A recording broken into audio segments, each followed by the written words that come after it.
Hello, voting analysis చూద్దాము. Voting analysis అనే కాదు, సో దీంట్లో అప్డేట్స్ కూడా చెప్తాను. సో ఏంటి అనేది అంటే లైక్ వీళ్ళు ఎవరు వెళ్తారు, ఎవరు వెళ్ళట్లేదు, అసలు లోపల డిస్కషన్ ఏం జరుగుతుంది, మాజం నాకేం చెప్పాడు, నేను మీకేం చెప్పబోతున్నాను అనేది సో చాలా ఇంట్రెస్టింగ్గా ఉండబోతుంది. రెండు కలిపి మిక్స్ కొట్టి మీకు చెప్తాను. చాలా షార్ట్ లెంత్లో ఉంటుంది. మీకు చేయాల్సిందల్లా కొత్తగా ఎవరైనా చూస్తే మన ఛానల్ సబ్స్క్రైబ్ చేయండి. ఆల్రెడీ సబ్స్క్రైబ్ చేసిన వాళ్ళు ఎవరైనా ఉంటే ప్లీజ్ కొంచెం లైక్ చేయండి. అందుకని ఏం లేదు. So voting analysis based on episodes అయితే మాట్లాడుకుందాం. ఆల్రెడీ ఎపిసోడ్స్ అయిపోయాయి. ఇక్కడ సెలబ్రిటీస్ని సెలెక్ట్ చేస్తున్నప్పుడు రౌండ్ టేబుల్ సమావేశాలు లోపల జరుగుతుంటాయి. ఆ రౌండ్ టేబుల్ సమావేశాల్లో ఈ కామనర్స్ గురించి ప్రస్తావన వస్తూ ఉంటుంది. అండ్ ఇదే కామనర్స్ ప్రతి ఒక్కరిని లగేజ్ సర్దుకోండి, ప్రతి ఒక్కరు 4 జతలు బట్టలు పెట్టుకోండి రండి అని చెప్పి అందరు కామనర్స్ ఎవరైతే ఉన్నారో 15 మెంబర్స్ కామనర్స్ ఇద్దరు ఎలిమినేట్ అయిపోయారు కదా, మిగిలిన 13 మెంబర్స్ కి చెప్పారంట. వాళ్ళు ఎవరి గురించి అక్కడ డిస్కషన్ వచ్చింది ఏంటి, అసలు ఓటింగ్ లో ఎవరు బాగున్నారు అనేది మాట్లాడుకుందాం. ఓవరాల్ గా చెప్తాను మీకు.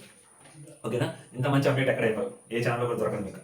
అందుకని సో ఫస్ట్ అండ్ ఫార్మోస్ట్ ఉన్న వ్యక్తి, సో మామూలుగా కూడా కాదు, ఆల్రెడీ చెప్పాను కదా, ఒక రకమైన ఊచ కోత కోసుకుంటూ పోతా ఉన్నాడు అబ్బాయి పవన్ కళ్యాణ్, మిలిటరీ కళ్యాణ్. అసలు నెక్స్ట్ లెవెల్ అనమాట, మామూలుగా కూడా ఓటింగ్. నిన్న ఎపిసోడ్ లో అబ్బాయికి ఏమీ లేకపోయినా కూడా ఆ అబ్బాయి వన్ సైడ్ గేమ్ ఆడుతున్నాడు. అంటే ఓటింగ్ లో అబ్బాయికి ఎంత ఓటింగ్ పర్సంటేజ్ పెరిగింది అనేది ఆలోచించండి. నేను అంటే లైక్ పెద్ద పెద్ద వాళ్ళకి ఓటింగ్ పడుతుందా అంటే లైక్ ఇప్పుడు ఆ బిగ్ బాస్ అగ్ని పరీక్ష షోకి ఎంత ఓటింగ్ అయితే కావాలో అంత ఓటింగ్ లో 50% అబౌవ్ ఓటింగ్ అతనికే పడుతుంది అని అనుకోవచ్చు మీరు. ఎక్కడ ఏ యూట్యూబ్ పోల్ చూసినా, ఏ ఇన్స్టాగ్రామ్ పోల్ చూసినా కానీ అతనికే ఓటింగ్ పడుతుంది. అండ్ ఇతని గురించి కూడా అక్కడ డిస్కషన్ వచ్చిందంట. ఇతని హౌస్ లోకి పంపించే అవకాశాలు చాలా గట్టిగా వినిపిస్తున్నాయి. వినిపించేది కనిపించింది అంటే బొగడాగా వెళ్తాడు కూడా లోపలికి. ఓకేనా? సో ఓట్లు వేసే వాళ్ళు ఎవరైనా గట్టిగా ఓట్ వేసుకోండి. ఇది నేను చెప్తున్న మాట కాదు బాబు, అప్డేట్ మీకు ఇస్తున్నా అంతే. నాదేం లేదు. అండ్ నెక్స్ట్ సెకండ్ పేరు వినిపిస్తున్న పేరు శ్రీజ. సో ఈ అమ్మాయి వరుసగా కంటిన్యూస్ గా ఈ అమ్మాయి గేమ్ ఆడుతూనే వస్తుంది. ఏదో ఒక రోజు ఈ అమ్మాయి ఫుటేజ్ ఉంటూనే ఉంది. ఫుటేజ్ లేని రోజు ఈ అమ్మాయి లేదు. ఫుటేజ్ లేని రోజు ఈ అమ్మాయికి ఉన్నా కూడా ఈ అమ్మాయికి వచ్చే నష్టం కూడా ఏమీ లేదు అని చెప్పి మాజం నాకు చెప్పాడు. ఓటింగ్ అనాలిసిస్ కానీ, ఏదో యూట్యూబ్ పోల్స్ కానీ, ఇన్స్టాగ్రామ్ పోల్స్ కానీ అవే చెప్తున్నాయి. సో శ్రీజ కూడా గట్టిగా బిగ్ బాస్ హౌస్ లోకి వెళ్లే ఛాన్సెస్ చాలా కనిపిస్తూ ఉన్నాయి. సో టోటల్ గా 5 కామనర్స్ వెళ్తారు అన్నారు. లేదా ఒక సెలబ్రిటీస్ మంచిగా దొరకకపోతే 6 కామనర్స్ కూడా లోపలికి పంపించే అవకాశం ఉంది. లేదా ఆల్రెడీ 6 సెలెక్ట్ చేస్తే కామనర్స్ ని స్టార్టింగ్ రోజు సెలబ్రిటీస్ ఎక్కువ మంది పంపించాలి అనుకుంటే కామనర్స్ లో ఒక ఇద్దరిని హోల్డ్ చేసి నెక్స్ట్ వీక్ అంటే 1 వీక్ తర్వాత వైల్డ్ కార్డ్ ఎంట్రీకి కూడా పంపించచ్చు.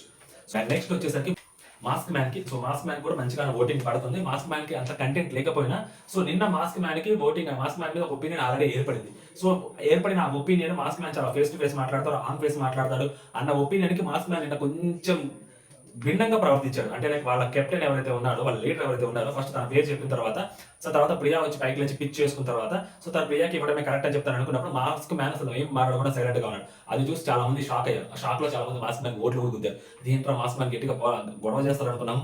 ఏంది మన మాస్క్ మ్యానేనా, ఏంది రియా ఇదా అని అనుకున్న వాళ్ళు కూడా ఉన్నారంట. సో మాస్క్ మ్యాన్ కూడా మంచి ఓటింగ్ పడుతుంది. దాని తర్వాత డెమోన్ పవన్ కి కూడా ఓటింగ్ పడుతుంది. బేస్డ్ ఆన్ ఓటింగ్ తీసుకుంటారా తీసుకోవాలనేది మనకు తెలియదు కానీ బట్ డెమోన్ పవన్ కి కూడా మంచిగానే ఓటింగ్ పడుతుంది. సో నిన్న మాట్లాడారు కదా, డెమోన్ పవన్ కూడా మంచిగానే ఓటింగ్ పడుతుంది. షకీబ్ కి వీళ్ళందరికంటే షకీబ్ కి ఎక్కువ ఓటింగ్ పడుతుంది. ఓకేనా? ర్యాండమ్ గా చెప్తున్నాను. అందుకని షకీబ్ కూడా మంచిగానే ఓటింగ్ పడుతుంది. నిన్న షకీబ్ ఏదైతే ఆ ఇంటెలెక్చువాలిటీ ఉపయోగించాడేమో అనిపించింది నాకు. ఎందుకంటే పవన్ కళ్యాణ్ తీసుకున్నాడు, దివ్యాన్ని తీసుకున్నాడు, ఇద్దరిని తీసుకున్నాడు. ఫస్ట్ తనకే ఛాన్స్ ఇచ్చినప్పుడు ఇద్దరిని తీసుకున్నాడు. అండ్ నిన్నంతా చాలా యాక్టివ్ గా ఉన్నాడు. తనని కన్సిడరేషన్ చేస్తూ తన సెంట్రిక్ ఏదైనా గేమ్ నడుస్తుందంటే తనకు అది చాలు. తన ఏంటంటే స్క్రీన్ ప్రెసెన్స్ కోరుకుంటున్నాడు. సో ఆ స్క్రీన్ ప్రెసెన్స్ కావాలి కాబట్టి సో తను చాలా గట్టిగా స్క్రీన్ ప్రెసెన్స్ కోసం కష్టపడుతున్నాడు. సో ఆ కష్టానికి తగ్గట్టు నిన్న ఆ ఫలితం దొరికింది. సో కెప్టెన్ అయ్యాడు.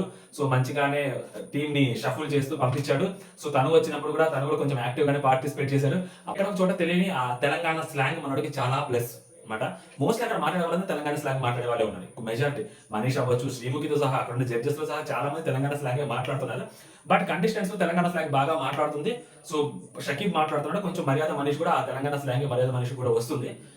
అది షకీబ్ కి ఎక్కువ అడ్వాంటేజ్ ఉంది అనమాట. అది కొంచెం అథెంటిక్ గా అనిపిస్తుంది నాకు. సో అది మనకి చాలా పెద్ద అడ్వాంటేజ్ అనిపిస్తుంది నాకు.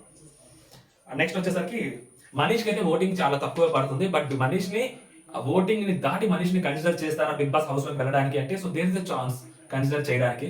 బట్ మనీష్ కి అయితే ఇప్పుడు ఓటింగ్ పడుతుంది, అంతగా పడట్లేదు. ఓకేనా? అండ్ తినది పోయే కొద్ది నాకు తెలిసిన సమాచారం ప్రకారం తిరిగి పాపం ఇంకో 2-3 దెబ్బలు పడతానే ఉంటాయి, దెబ్బలు పడుతుంటాయి. బట్ రేపు వచ్చే ఎపిసోడ్, ఈ రోజు మీరు చూసే ఎపిసోడ్ లో కొంచెం పర్లేదు అనిపిస్తారు. మళ్ళీ ఇంకొక ఎపిసోడ్ లో మళ్ళీ ఇంకో దెబ్బ పడుతుంది. అలా జరుగుతూ ఉంటుంది అనమాట మనోడిది. అండ్ ఈ ప్రశాంత్ కుమార్ గారు కానీ శ్వేతా శెట్టి గారు కానీ పర్ఫార్మెన్స్ ఏమీ లేదు. అండ్ వీళ్ళ కోసం బయటకు వచ్చి కొవ్వొత్తుల ర్యాలీలు కానీ ఇంకోటి కానీ చేసేది ఏమీ లేదు. ఓపెన్ గా చెప్తున్నాను, సింపతి యాంగిల్ ఎక్కడ మాట్లాడదు. ప్రశాంత్ కుమార్ గారికి అలా జరిగిందనో, అయితే శ్వేతా శెట్టి గారి వాళ్ళ అమ్మగారికి అలా జరిగిందనో సింపతి యాంగిల్ తోటి అయితే మాట్లాడలేదు. Based on voting, so based on information మాట్లాడుతున్న, అథెంటిక్ ఇన్ఫర్మేషన్. వీళ్ళిద్దరితో అక్కడ హౌస్ లో అంత లేదు, వచ్చే ఎపిసోడ్స్ లో కూడా అంతగా కనిపించట్లేదు అని నాకు అనిపించింది. ఆ కైండ్ కార్డ్ ఎంట్రీస్ ఎవరైనా మాట్లాడుతుంటే మీకు వినిపించినా, మీకు కూడా అనిపించినా, సో అది వరకు మాత్రం అష్యూరెన్స్ అయితే ఇవ్వలేను. సో వైల్డ్ కార్డ్ అయితే ఉండదు, అది షూర్ గుర్తుపెట్టుకోండి.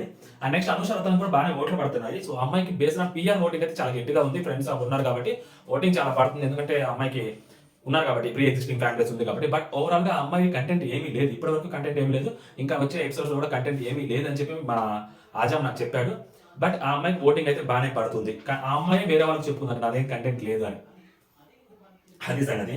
అండ్ నెక్స్ట్ ఇంకా కల్కి గారు అవ్వచ్చు, లేకుంటే మన దాలియా అవ్వచ్చు. దాలియా గారు నమస్కారం దాలియా గారు, చాలు మళ్ళీ చాలండి. సో దాలియా గారు అవ్వచ్చు, కల్కి గారికి కొంచెం పర్లేదు. బట్ దాలియా గారు అయితే అవుట్ ఆఫ్ ద రేస్ అని అనిపిస్తుంది నాకు ఇప్పటి వరకు అయితే. సో ఇది ఓపెన్ గా చెప్తాను మీకు, దాలియా గారికి అవుట్ ఆఫ్ ద రేస్. దివ్యాకి కూడా బాగానే ఓటింగ్ పడుతుంది. బియాండ్ దట్ ఓటింగ్ ఆ అమ్మాయి బిగ్ బాస్ హౌస్ లోకి వెళ్ళే ఛాన్సెస్ కూడా చాలా గట్టిగా కనిపిస్తుంది. ఓకేనా, మనీష్ గారికి అవ్వచ్చు, దివ్య గారికి అవ్వచ్చు ఓటింగ్ పడట్లేదు, ఓటింగ్ అంతగా జరగట్లేదు అని చెప్పి మీకు ఏదైనా యూట్యూబ్ పోల్స్ అవ్వచ్చు, ఇన్స్టా పోల్స్ అవ్వచ్చు కనిపించినా కూడా, సో దివ్య ఫ్యాన్స్ కానీ మనీష్ గారి ఫ్యాన్స్ కానీ ఎవరైనా ఉంటే ఓట్లు వేసే వాళ్ళు ఓట్లు వేసుకోండి. బియాండ్ దట్ ఓటింగ్ వాళ్ళు బిగ్ బాస్ హౌస్ లో కూడా కనిపించే ఛాన్సెస్ కూడా ఉంటాయి. ఓకేనా, ఎందుకంటే బిగ్ బాస్ హౌస్ కి ఇప్పుడు వాళ్ళు చాలా ప్రెషర్ లో ఉన్నారు సీజన్ హిట్ చేయడం కోసం, వాళ్ళు చాలా తంటాలు పడుతున్నారు. సో దాంట్లో భాగంగా వాళ్ళు ఈ ఓటింగ్లు ఇవి అవి పట్టించుకోవాలని నేను నమ్ముతున్నాను. మాక్సిమం పట్టించుకుంటారు, మినిమం పట్టించుకోరు. అంటే లైక్ ఇప్పుడు సపోజ్ ఫర్ ఎగ్జాంపుల్ మనీష్ అసలు ఓటింగే పడలేదు, 0 ఓటింగ్ పడుతుంది. సో మనీష్ కంటే ముందు చాలా మంది ఉన్నారు. ఫర్ ఎగ్జాంపుల్ దాలియా ఉంది, మనీష్ కంటే ముందు దాలియానో ఇంకొకరు ఉన్నారు XYZ. సో మనీష్ కావాలనుకున్నారు, ఇచ్చేస్తారు మనీష్ లోపలికి బిగ్ బాస్ వస్తుంది. ఇది నేను చెప్తుంది కదా. అంటే మా ఓటింగ్ వాల్యూ లేదా అంటే ఉంటది, కొంతమంది వరకు ఉంటది, కొంతమంది వరకు ఉండదు. ఓకేనా, నెక్స్ట్ వచ్చేసరికి Shreya and next Priya. So ప్రియాకి there is a chance Bigg Boss house లోకి వెళ్ళడానికి ఉండడానికి. శ్రేయాది పర్ఫార్మెన్స్ ఇంకా చాలా తక్కువగా కనిపిస్తుంది, ఎందుకంటే శ్రేయ వచ్చిన రోజు ఉన్నంత యాక్టివ్ గా మాట్లాడము అండ్ ర్యాంకింగ్ రోజు ఉన్నంత యాక్టివ్ గా మాట్లాడము, సో నిన్న అవ్వచ్చు, దానికి ముందు రోజు ఎప్పుడు టాస్క్ అప్పుడు అవ్వచ్చు, అంత యాక్టివ్నెస్ కనిపించలేదు శ్రేయాది. అండ్ ఆ అమ్మాయి ఫిజికల్ గా టాస్క్లు ఆడగలుగుతాను, నేను ఫిజికల్ గా కూడా గట్టిగా గేమ్స్ ఆడగలుగుతాను అని ప్రూవ్ చేయడానికి కనిపించట్లేదు అక్కడ. ఇప్పుడు శ్రేయ ఇద్దరు కొంచెం అలాగే ఉంటారు. మేబీ మైండ్ కొంచెం అమ్మాయి కొంచెం స్ట్రాంగ్ ఉండొచ్చేమో, కానీ ఫిజికల్ స్ట్రెంత్ లో ఇద్దరు కొంచెం ఈక్వల్ గా కనిపిస్తుంటారు శ్రేయ. బట్ శ్రీజ కొంచెం ట్రై చేస్తుంది కదా, ఎఫర్ట్స్ కనిపిస్తున్నాయి కదా. సో ఆ ఎఫర్ట్స్ శ్రేయలో కనిపించట్లేదు. సో శ్రేయ కంటే Sreeja better. So Sreeja once Bigg Boss house లోకి వెళ్తే సేమ్ కేటగిరీ లాగే ఉండే శ్రేయాని బిగ్ బాస్ హౌస్ లోకి తీసుకోరు అనేది తెలుస్తుంది, వినిపిస్తుంది. కాబట్టి శ్రేయ ఇంకొంచెం పర్ఫార్మెన్స్ చూపెట్టాలి, అప్పుడు there is maybe chance possibility ఉండొచ్చు ఇందాక చెప్పిన దాని ప్రకారం. అండ్ ప్రియా గారికి అయితే, సో ప్రియా గారు ఇప్పటి వరకు టాప్ 6 లో గట్టిగానే ఉన్నారు. సో ప్రియా గారికి కూడా ఛాన్స్ ఉంది. సో ఆమె క్యూట్నెస్ అవ్వచ్చు, ఆమె మాట్లాడే విధానం అవ్వచ్చు, సో నిన్న ఆమె పిచ్ చేసుకున్న విధానాన్ని చాలా మంది తప్పు పట్టి ఉండొచ్చు. But over end of the day, so ఆమెకు ఆ ఛాన్సెస్ కావాలి కాబట్టి ఆమె పాయింట్ తెచ్చినా తేవకపోయినా ఆమె ఛాన్స్ వేరే వాళ్ళు తీసుకున్నారు కదా. సో ఇప్పుడు ఆమె పాయింట్ తేలేదని చెప్పి బ్లేమ్ చేయడానికి కూడా లేదు కాబట్టి, సో ఆమె అందుకనే ఆ విషయం ఆమెకు అర్థమయ్యి ఆమె పైకి లేచి అడిగింది. ఇప్పుడు పాయింట్స్ గురించి మాట్లాడితే నన్ను పంపించి నేను పాయింట్ తెచ్చేదాన్ని కదా అని చెప్పే అవకాశం కూడా అమ్మాయికి ఉంది. సో అన్ని క్యాలిక్యులేట్ చేసుకుని అమ్మాయి పైకి లేచి అడిగింది. సో దానికి మనోడు చాలా నార్మల్ గానే, సో తను అడిగింది కదా, సో తన ఛాన్స్ తిరిగి ఇచ్చింది కదా అని చెప్పేశాడు నాగా. బట్ నాగా అన్ఫార్చునేట్లీ నాగా కూడా చాలా డౌన్ లోనే ఉన్నాడు ఓటింగ్ లో. ఓకేనా, ఇదనమాట ఓవరాల్ ఓటింగ్. ఫస్ట్ టాప్ 6 లో ఓటింగ్ పడుతున్న వారు ఎవరైనా ఉన్నారంటే, సో పవన్ కళ్యాణ్, శ్రేజ, షకీబు, ఆర్డర్లో చెప్పట్లేదు మళ్ళీ, షకీబు, అనూష రత్నం 4 పడుతుంది, డెమన్ పవన్ 5 బాగానే పడుతుంది. సో తర్వాత మాస్క్ మ్యాన్ హరీష్ ఓటింగ్ పడుతుంది. సో డౌన్ ద లైన్ ఉన్న వాళ్ళకి వచ్చేసరికి, తర్వాత సెకండ్ లెవెల్లో ఉండే వాళ్ళకి వచ్చేసరికి మర్యాద మనీష్ వాడే ఓటింగ్ పడుతుంది. తర్వాత దివ్య ఓటింగ్ బాగా పడుతుంది, మర్యాద మనీష్ ఓటింగ్ బాగా పడుతుంది, ప్రియా ఓటింగ్ బాగా పడుతుంది. సో వీళ్ళు 9 మంది. ఆ తర్వాత మిగిలిన 6 సో దాలియా అవ్వచ్చు, శ్రేయ అవ్వచ్చు, శ్వేత అవ్వచ్చు, కల్కి అవ్వచ్చు, నాగా ప్రశాంత్ అవ్వచ్చు, ప్రసన్న కుమార్ గారు అవ్వచ్చు ఓటింగ్ పడుతుంది. ప్రసన్న కుమార్ గారికి తోపు లెవెల్ ఓటింగ్ అయితే పడట్లేదు. ఆ ఇన్ఫర్మేషన్ ఆల్రెడీ బయటకు వచ్చేసింది కాబట్టి ఎలిమినేట్ అయిపోయారన్న సంగతి. అన్ఫార్చునేట్లీ ఆ ఇన్ఫర్మేషన్ దానికి ఇంకా ఆయన ఫ్యాన్స్ ఎవరైనా ఉన్నారంటే, సో టెక్నికల్ గా చూసుకున్నా, లాజికల్ గా చెక్ చేసుకున్నా అంతగా వేయలేదు ఎవరు. ప్రసన్న కుమార్ గారు గెలవాలి, లోపలికి వెళ్ళాలన్న దాంట్లో ఎవరు ఆబ్వియస్లీ ఆ ఓటింగ్ తెలుస్తూ ఉంటుంది. యూట్యూబ్ పర్సన్ తెలుస్తుంది, అక్కడ ఇన్స్టా పర్సన్ తెలుస్తుంది, అండ్ ఓవరాల్ కూడా తెలుస్తుంది. ఓకేనా, అది సంగతి ఓటింగ్ అనాలిసిస్ మొత్తం కవర్ చేశానని అనుకుంటున్నాను. సో వీడియో మీకు మంచిగా అనిపిస్తే, సో మన ఛానల్ సబ్స్క్రైబ్ చేసి చూడండి for more interesting updates and reviews. జై హింద్.